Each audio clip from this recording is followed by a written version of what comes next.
Je crois en un seul Dieu, le Père Tout-Puissant, Créateur du ciel et de la terre, de l'univers visible et invisible.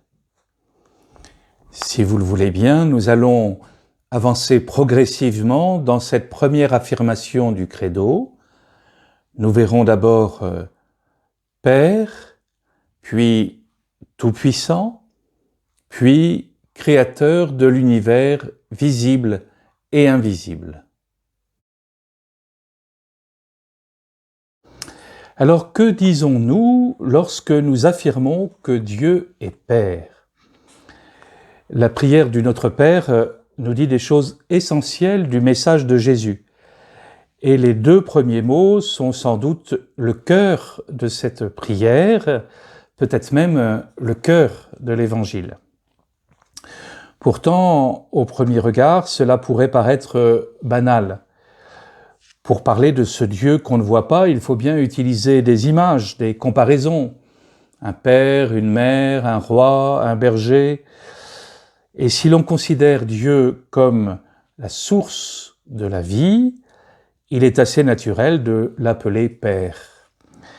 Mais ce qui est frappant dans les évangiles, c'est que chaque fois que Jésus prie son Père, le mot exact qu'il va prononcer est « Abba ». Or, dans la langue de Jésus, « Abba », cela veut dire « papa ». Les disciples ont dû être très surpris de cette familiarité avec laquelle Jésus s'adressait à Dieu son Père. C'est le mot avec lequel les enfants appellent leur papa. Voici une petite anecdote. Lors d'un pèlerinage en Terre Sainte que j'ai fait il y a quelques années, après le déjeuner, en attendant le bateau qui allait nous faire traverser la mer de Galilée, le lac de Tibériade, j'étais assis à l'ombre sur un petit muret, et là, à quelques mètres, il y avait une petite fille israélite, 5 ans environ, qui s'amusait à sauter du muret. Et comme je ne connais pas l'hébreu, je ne comprenais rien de ce qu'elle pouvait dire, mais il me semblait bien qu'elle était en train d'appeler quelqu'un. Et à un moment, un mot a résonné à mes oreilles. Elle appelait « Abba, Abba ». Elle appelait son papa pour qu'il la regarde sauter de ce muret. Et lui, donc, est venu vers sa fille, et elle a sauté du muret pour se jeter dans ses bras. Ce jour-là, je pense que j'ai vraiment réalisé le sens des mots que je priais depuis longtemps, « Notre Père ». Oui, voilà ce que nous disons, notre Père, notre Abba. Cela était tellement étonnant pour les disciples que dans plusieurs passages de l'Évangile, vous trouverez accolé le mot « Père » et le mot « Abba ». Jésus veut donc nous faire comprendre quelque chose de primordial. Dieu est un Père proche de nous, un Père qui veut nous faire entrer dans son intimité. Et Jésus est en communion totale avec son Père, mais il ne veut pas garder cette intimité pour lui. Il veut nous la faire partager. Il veut que nous comprenions que Dieu n'est pas un Dieu lointain. En disant « notre Père », notre Abba, nous disons notre confiance en Dieu. Je suis comme cette petite fille dont je vous parlais il y a un instant. Je me tourne vers mon Abba, qui est là pour m'accompagner et me porter. Et dans les moments plus compliqués de la vie, je peux crier vers lui. Saint Paul va avoir de très belles paroles pour dire cette relation entre le Père et nous. C'est d'abord dans l'épître aux Galates, le chapitre 4, versets 6 à 7. « Et voici la preuve que vous êtes des fils. Dieu a envoyé l'Esprit de son Fils dans nos cœurs, et cet Esprit crie « Abba », c'est-à-dire « Père ». Ainsi tu n'es plus esclave, mais fils, puisque tu es fils, tu es aussi héritier. C'est l'œuvre de Dieu. Et toujours saint Paul, dans l'épître aux Romains, au chapitre 8, les versets 15 à 17, « Vous n'avez pas reçu un esprit qui fait de vous des esclaves et vous ramène à la peur, mais vous avez reçu un esprit qui fait de vous des fils. Et c'est en lui que nous crions « Abba », c'est-à-dire « Père ». C'est donc l'Esprit Saint lui-même qui atteste à notre esprit que nous sommes enfants de Dieu. Et puisque nous sommes ses enfants, nous sommes aussi ses héritiers. Héritiers avec le Christ, si du moins nous souffrons avec lui pour être avec lui dans sa gloire. C'est donc par Jésus, grâce à Jésus, que nous devenons nous aussi par le baptême des filles et des fils de Dieu. Par sa mort et sa résurrection, Jésus nous entraîne dans la même relation qu'il a lui-même avec Dieu son Père. Nous disons d'ailleurs que nous sommes baptisés dans la mort et la résurrection de Jésus. Dieu est un Père qui nous aime totalement, pour nous-mêmes, absolument gratuitement. Et il dit à chacun de nous, personnellement, que notre vie vaut la peine d'être vécue et qu'il l'apprécie. Il est heureux de nous rencontrer. Il nous donne l'esprit d'une nouvelle naissance. Il nous dit que si nous n'existions pas, il manquerait quelque chose à la création. Oui, si vous n'existiez pas, il manquerait quelque chose à la création. Et il y a quelque chose de très beau lorsque nous prions le Notre Père, et en disant juste les deux premiers mots, Notre Père. D'une certaine manière, nous nous mettons à la place de Jésus. De la même manière que Jésus disait dans sa prière, Père, nous disons Père, avec le même mot que nous avons découvert, Abba. Et c'est pour cela que lorsque le prêtre va introduire la prière du Notre Père au cours de la messe, il va dire « Comme nous l'avons appris du Sauveur et selon son commandement, nous osons dire. » Et oui, il faut un certain culot, si vous me permettez l'expression, pour oser dire « Abba » à Dieu. De plus, nous ne disons pas simplement « Père », nous disons « Notre Père » parce que Jésus nous fait entrer non seulement dans une relation nouvelle avec son Père, mais aussi avec toute l'humanité. Saint Paul, dans l'Épître aux Romains, c'est Romains chapitre 8, verset 29, va nous dire que Jésus est l'aîné d'une multitude de frères, pour que ce Fils soit le premier-né d'une multitude de frères, dit Saint Paul. Ce notre vient nous dire un aspect fondamental de l'Évangile. Notre nouvelle relation avec Dieu nous entraîne dans une nouvelle relation avec tous les êtres humains sans exception. En priant le Notre Père, j'atteste que j'appartiens à une communauté. Je ne suis pas dans une relation individualiste avec Dieu, mais je me retrouve rattaché à tous ceux qui, avec moi, vont pouvoir dire « Abba » à Dieu. Finalement, en priant ces deux premiers mots du Notre Père, nous retrouvons les deux grands commandements dont parle Jésus lorsqu'il va dire que toute la loi et les prophètes sont résumés dans ces deux commandements. C'est dans l'Évangile de Matthieu, au chapitre 22, les versets 35 à 40. Un docteur de la loi posa une question à Jésus pour le mettre à l'épreuve. « Maître, dans la loi, quel est le grand commandement ?» Jésus lui répondit « Tu aimeras le Seigneur ton Dieu de tout ton cœur, de toute ton âme et de tout ton esprit. » Voilà le premier, le grand commandement.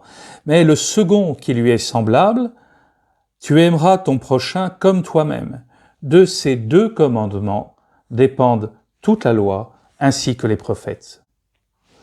De la même manière, saint Jean, dans sa première lettre, dira, donc première lettre de saint Jean, au chapitre 4, les versets 20 et 21, « Si quelqu'un dit « J'aime Dieu » alors qu'il a de la haine contre son frère, c'est un menteur. En effet, celui qui n'aime pas son frère qu'il voit est incapable d'aimer Dieu qu'il ne voit pas. Et voici le commandement que nous tenons de lui. Celui qui aime Dieu, qu'il aime aussi son frère.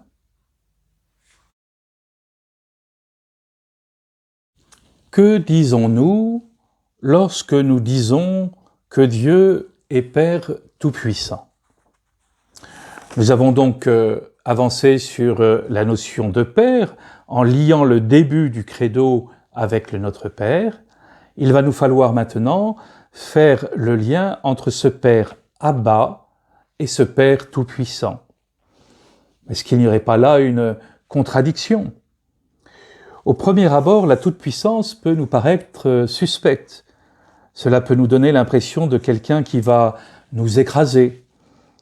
Et on aura peut-être d'autant plus facilement cette tentation si notre rapport à la paternité a été difficile en fonction, par exemple, de ce que nous avons vécu avec notre propre père. Comment effectivement entendre cette notion de Dieu Père Tout-Puissant si mon rapport au Père, si mon image du Père a été abîmée, si les rapports avec mon propre Père ont été difficiles, ou alors parce que je n'ai pas eu de Père. En avançant sur cette notion de toute-puissance, essayons de garder simultanément en tête et au cœur ce que nous venons de dire sur Dieu, Abba. La toute-puissance de Dieu va nous entraîner sur la question du mal et de la souffrance.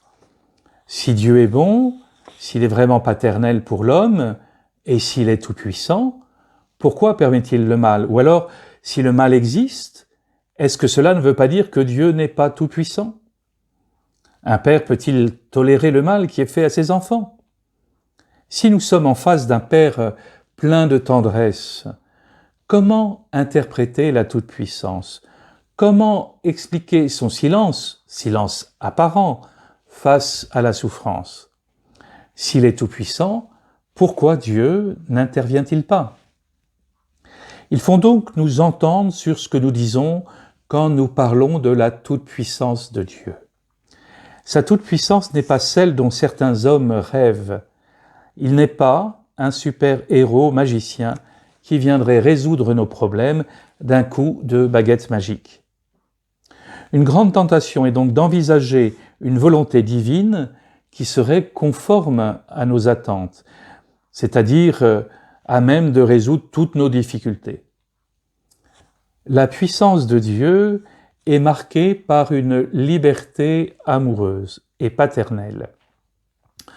En créant des êtres libres, Dieu renonce à une partie de son pouvoir.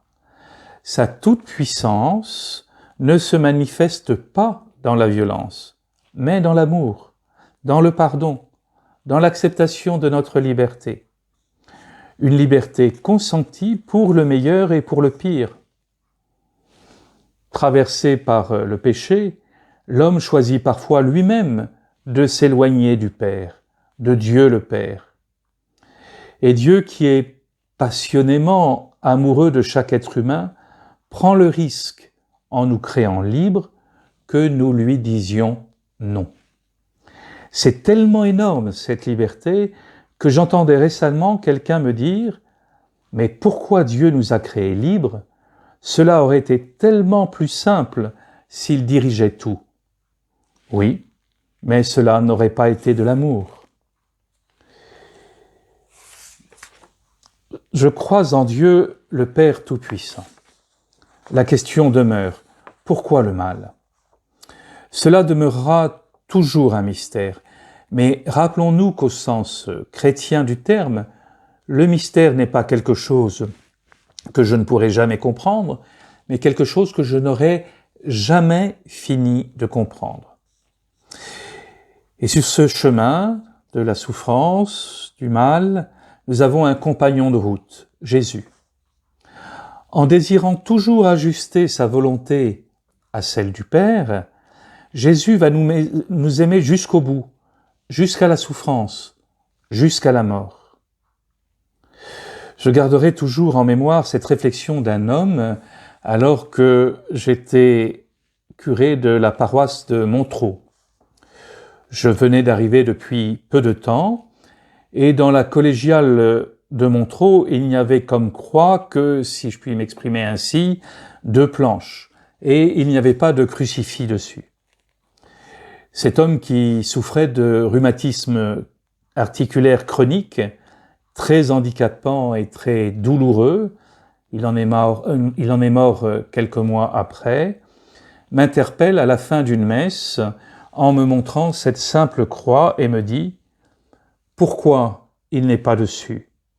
J'aime le voir sur la croix parce que lorsque je le vois, lui qui a souffert, je sais qu'il me comprend. » Cet homme n'avait pas de réponse à sa souffrance, mais il avait un compagnon de route, Jésus, Fils de Dieu et Dieu lui-même. Il avait intégré que Jésus lui-même avait vécu la confrontation avec le mal, avec la tentation, avec la solitude, avec la souffrance, avec la mort. Devant le mal et la souffrance, Jésus s'est adressé à son Père avec confiance. Là où le mal existait, Jésus a voulu être un signe de vie, dans la confiance à son Père, en chassant les esprits mauvais des possédés, en guérissant les malades, en souffrant avec ceux qui souffrent. Il va donner vie par ses paroles. Bien sûr, il y a eu les signes extraordinaires lorsqu'il remet debout un paralysé, lorsqu'il guérit un lépreux. Mais tous ces signes venaient montrer une guérison beaucoup plus importante, celle du cœur. Il permettait à ceux qu'il rencontrait de se remettre en route vers son Père.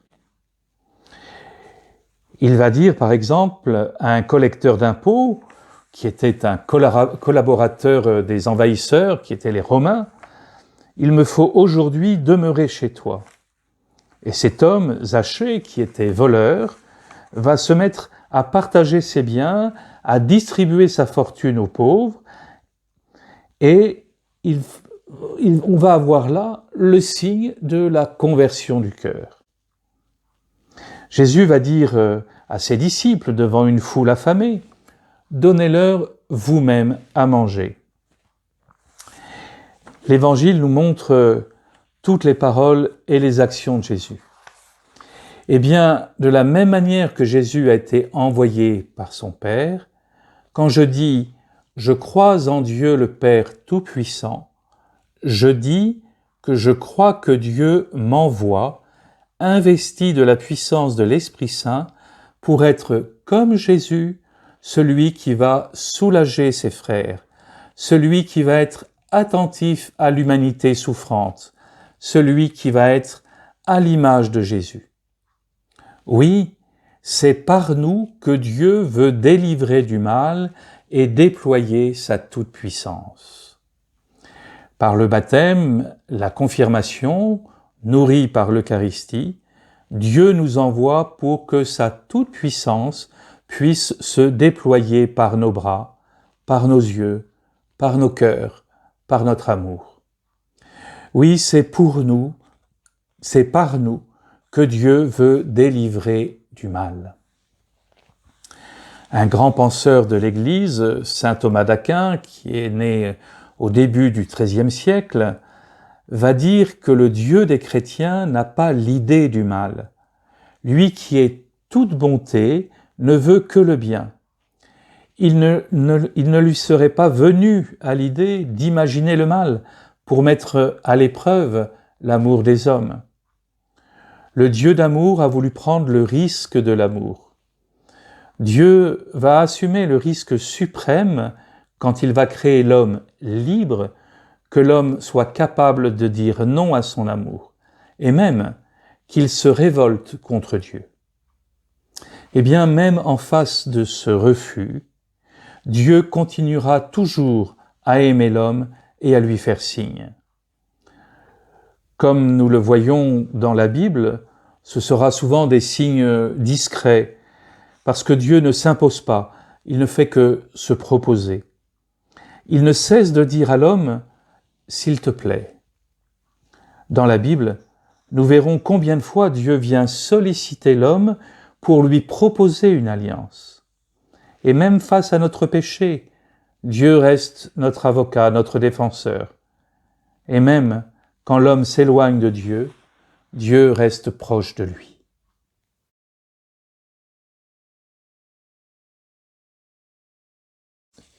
Que disons-nous lorsque nous disons que Dieu est Père Tout-Puissant, Créateur du monde visible et invisible? Commençons par le monde visible. Dans le credo, les chrétiens professent leur foi en un Dieu unique, dont la singularité, l'originalité est d'être Père. Son amour est à la source de la naissance de l'univers. Nous affirmons donc que c'est par amour que Dieu a voulu la création, et la pointe de la création, c'est l'homme. Dans la Bible, nous trouvons deux récits de la création. Que ce soit l'un ou l'autre de ces récits, aucun des deux ne concorde avec ce que les scientifiques nous disent de la création. Que faut-il en penser? Eh bien, c'est tout simple. Les récits de la création dans la Bible ont été formés à partir de récits qui circulaient dans tout le Moyen-Orient plus d'un millénaire avant Jésus-Christ. Et la rédaction finale de ces textes va se situer environ 600 ans avant Jésus-Christ. Donc, ne demandons pas à nos ancêtres d'il y a 2600 ans d'avoir les connaissances de notre époque. Et d'ailleurs, le simple fait d'avoir deux récits différents de création dans les deux premiers chapitres de la Bible doit déjà nous faire suspecter que l'intention de ces textes n'est pas de nous dire comment le monde a été créé, mais pourquoi il y a quelque chose plutôt que rien, pourquoi j'existe. Donc, aux scientifiques de nous dire comment le monde a été créé, et en méditant les textes de la Bible, nous essaierons de rentrer dans le mystère de Dieu en essayant de comprendre pourquoi il a voulu cette création. Il y a bien Dieu qui est à la source de la création, bien sûr, mais à partir de là, aux scientifiques de nous dire comment. D'ailleurs, à titre anecdotique, sachez que celui qui a théorisé le Big Bang est un prêtre, le chanoine Georges Lemaître. Quand il a voulu devenir prêtre, lui qui était un spécialiste de la physique quantique, eh bien, son évêque en Belgique, il était belge, lui a demandé de poursuivre ses recherches en lui disant qu'il était important qu'on puisse avoir dans l'Église des personnes capables de rentrer en dialogue avec la science. Et ce qui est amusant, c'est qu'au moment où il a théorisé le Big Bang, Einstein lui a dit « Oui, mais ça, c'est ton truc de curé, tu as voulu prouver le moment où Dieu a créé le monde. » Et Georges Lemaître lui répond « Mais pas du tout. Comme scientifique, je cherche le comment, et comme croyant, je médite sur le pourquoi en m'émerveillant de ce que le scientifique découvre. » Donc, Dieu créateur. Son amour est à la source de la naissance de l'univers et de l'homme, à qui Dieu va léguer en héritage l'ensemble de sa création. Et vous comprendrez donc que tout ce qui a rapport à l'écologie va prendre un sens particulier dans l'attention à ce que le pape François appelle la maison commune, c'est-à-dire la terre, notre terre. C'est prendre soin du cadeau que Dieu nous a fait. Et si la pointe de la création dans la volonté de Dieu, dans le cœur de Dieu, c'est l'homme, lorsque nous parlons d'écologie, c'est prendre soin de l'ensemble de la création pour prendre soin de l'homme, de tout homme, de chaque homme. Et cela nous ramène au nôtre du Notre Père. L'homme a donc été créé par Dieu co-créateur. On peut donc affirmer que l'homme a vocation à gérer le cosmos, la Terre, de maintenir, si je puis dire, l'organisation de Dieu. L'homme occupe une place centrale dans la création et il se voit confier une grande responsabilité. Exigence éminemment actuelle à l'heure où la préservation de l'environnement et des ressources naturelles apparaît comme une priorité pour l'humanité. Dieu est le Créateur et nous sommes les gardiens de la création. Et c'est une manière de respecter Dieu notre Père. Dieu est un Père bienveillant vis-à-vis de chacun d'entre nous. Mais nous devons aussi être respectueux et bienveillants vis-à-vis de ce don de Dieu qu'est la création. Nous ne sommes pas propriétaires de notre environnement. Dieu nous le confie. La nature, les animaux, l'homme, en résumé, c'est la création qui nous est confiée par notre Père.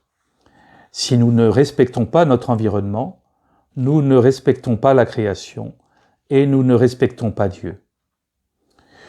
Nous faisons confiance à Dieu, mais lui aussi nous fait confiance et nous devons être à la hauteur de cette confiance. À défaut d'être exemplaires, il nous incombe de faire de notre mieux, de montrer l'exemple pour préserver cette terre que Dieu nous a confiée. La Bible nous dit que c'est en référence à Dieu seulement que l'être humain trouve un sens à sa vie et celle de l'humanité. Dieu est la source du bonheur, car seul son amour y conduit. Le péché de l'homme, finalement, c'est de vouloir se faire Dieu, de se faire propriétaire de la création. Cette création est une parole d'amour pour chacun d'entre nous, une parole voulue pour nous dès avant notre naissance. Dieu est créateur de tout et de tous, et il nous aide à aimer la vie. Nous sommes invités à contempler ce qui est beau, même s'il y a encore des conversions et des transformations à faire. Nous sommes invités à découvrir, malgré toutes les difficultés, que le fond du monde est beau. Le fond de nous-mêmes est beau. Dire le credo est une invitation à la contemplation. Aujourd'hui, notre monde est bousculé. La pandémie a bouleversé nos modes de vie, nos manières d'être en relation les uns et les autres. Il peut nous être difficile de savoir regarder ce qui est beau. Et pourtant, je suis invité à contempler. Non pas pour me voiler la face sur les difficultés, mais contempler pour participer à la transformation du monde, à accueillir la force de transformer ce monde.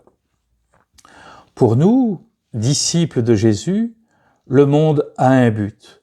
Et ce but, c'est de former un seul corps, de former le corps du Christ. Comme nous le chantons parfois lors de nos messes, vous êtes le corps du Christ. Un seul corps parce que nous avons un seul Père. Nous sommes invités à former un ensemble cohérent, tous ensemble, liés par l'amour. Un ensemble cohérent, lié par l'amour, car en Dieu, dans le cœur de Dieu, chaque personne, chaque être a sa place, toute sa place. Et c'est la responsabilité de l'homme d'accepter, d'entrer dans ce désir d'amour de Dieu. Car ce qui fait de l'humanité un seul corps avec le Christ, c'est l'Esprit, le Saint-Esprit. Le Saint-Esprit est là depuis l'origine de la création et il l'assiste jusqu'à son achèvement. Dieu a envoyé son Esprit Saint comme don à l'homme. C'est ce que nous fêtons à la Pentecôte. C'est ce don qui est reçu au baptême et à la confirmation. L'Esprit Saint que nous recevons nous aide à former un seul corps, nous aide à travailler pour faire de l'humanité un seul corps. En créant, Dieu a voulu faire alliance avec sa création, avec l'ensemble de l'humanité. La foi, c'est en même temps croire en l'action de Dieu dans le monde, mais croire que cette action ne peut pas se faire sans moi, sans vous, sans chacun d'entre nous. Nous venons de parler du monde visible. Parlons maintenant du monde invisible. Le symbole de Nicée-Constantinople dit de Dieu qu'il est créateur de l'univers visible et invisible. En évoquant le monde invisible, on pourrait l'entendre sous le rapport de quelque chose d'insaisissable, d'incompréhensible, à la limite de non représentable. On pourrait même dire quelque chose d'ordre mystérieux, hors de notre portée, de notre capacité. Parlant du monde invisible, il ne faut pas chercher à se faire des représentations complètement farfelues. Là encore, nous sommes dans la dimension du mystère, et comme on l'a dit tout à l'heure, non pas de quelque chose qu'on ne peut pas comprendre, mais quelque chose que nous n'aurons jamais fini de comprendre. Alors, quand nous parlons du monde invisible, nous pensons bien naturellement aux anges. Qu'est-ce que dit l'Église à leur sujet? Ils sont des créatures de Dieu, comme nous sommes des créatures de Dieu. Eux, comme nous, dépendons de Dieu. Les quelques numéros du catéchisme de l'Église catholique à leur sujet sont assez éclairants. Le numéro 328 du catéchisme de l'Église catholique dit ceci: « L'existence des êtres spirituels non corporels que l'Écriture sainte nomme habituellement anges est une vérité de foi. Le témoignage de l'Écriture est aussi net que l'unanimité de la tradition. » Le numéro suivant, le numéro 329, complète: « Saint Augustin dit à leur sujet: ange désigne la fonction, non pas la nature. Tu demandes comment s'appelle cette nature? Esprit. Tu demandes la fonction? Ange. D'après ce qu'il est, c'est un esprit. D'après ce qu'il fait, c'est un ange. De tout leur être, les anges sont serviteurs et messagers de Dieu, parce qu'ils contemplent constamment la face de mon Père qui est aux cieux. » C'est dans l'évangile de Matthieu, au chapitre 18, verset 10. Et le psaume 103, verset 20, dit « Ils sont les ouvriers de sa parole, attentifs au son de sa parole. » Nous savons que Dieu est infiniment proche et qu'il se préoccupe avec amour de chacun et chacune d'entre nous. Il a voulu que les anges soient au service de l'homme comme ils ont été au service de Jésus. C'est ce que précisent les numéros suivants du catéchisme de l'Église catholique. Le numéro 333 nous dit « De l'incarnation à l'ascension, la vie du Verbe incarné, c'est-à-dire Jésus, est entourée de l'adoration et du service des anges. Lorsque Dieu introduit le premier-né dans le monde, c'est toujours de Jésus dont il s'agit, il dit que tous les anges de Dieu l'adorent. Leur chant de louange à la naissance du Christ n'a cessé de résonner dans la louange de l'Église. Gloire à Dieu au plus haut des cieux. Ils protègent l'enfance de Jésus. Ils servent Jésus au désert. Ils le réconfortent dans l'agonie. Alors qu'il aurait pu être sauvé par eux de la main des ennemis, comme jadis Israël. Ce sont encore les anges qui évangélisent, en annonçant la bonne nouvelle de l'incarnation et de la résurrection du Christ. Ils seront là au retour du Christ qu'ils annoncent, au service de son jugement. Alors voyons les anges dans la vie de l'Église. Le numéro 334 du catéchisme de l'Église catholique nous dit « D'ici là, d'ici la fin des temps, la vie de l'Église bénéficie de l'aide mystérieuse et puissante des anges. » Et le numéro 335 complète « Dans sa liturgie, l'Église se joint aux anges pour adorer le Dieu trois fois saint. » Enfin, le numéro 336 « Du début de notre existence, jusqu'au trépas, jusqu'à notre mort, la vie humaine est entourée de leur garde et de leur intercession. La garde et l'intercession des anges. Chaque fidèle a à ses côtés un ange comme protecteur et pasteur pour le conduire à la vie. Dès ici-bas, la vie chrétienne participe dans la foi à la société bienheureuse des anges et des hommes unis en Dieu.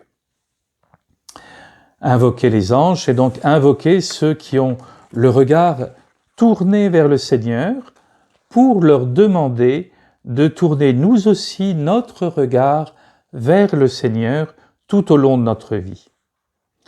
Dans tous les choix de notre vie, tourner nos regards vers le Seigneur va se révéler très aidant. Faire des choix éclairés par la lumière de Dieu se révélera moins risqué que faire des choix en étant résolument tournés vers les ténèbres. Répétons-le, le rôle des anges va être de nous aider à tourner la tête vers la lumière. Nous l'avons dit, les anges comme nous sont des créatures libres et leur liberté peut les amener à dire non à Dieu. C'est le cas de celui que nous appelons l'ange de lumière, Lucifer, le démon, le Satan, en un mot, le diviseur. Ange de lumière qui veut tourner notre tête et notre cœur vers les ténèbres. Comme tous les autres anges, le démon est une créature. Il n'est qu'une créature. C'est la première affirmation qu'il faut absolument poser pour l'équilibre de notre foi. Elle est apaisante et libératrice. Lucifer n'est pas une puissance occulte aussi forte que Dieu, un autre Dieu à côté de Dieu, qui se partagerait le monde à part égale. La résurrection du Christ est l'échec du démon. Il n'est plus le prince de ce monde. Il a été jeté dehors, et sa défaite est définitive parce que le Christ est mort et ressuscité. C'est une certitude de notre foi.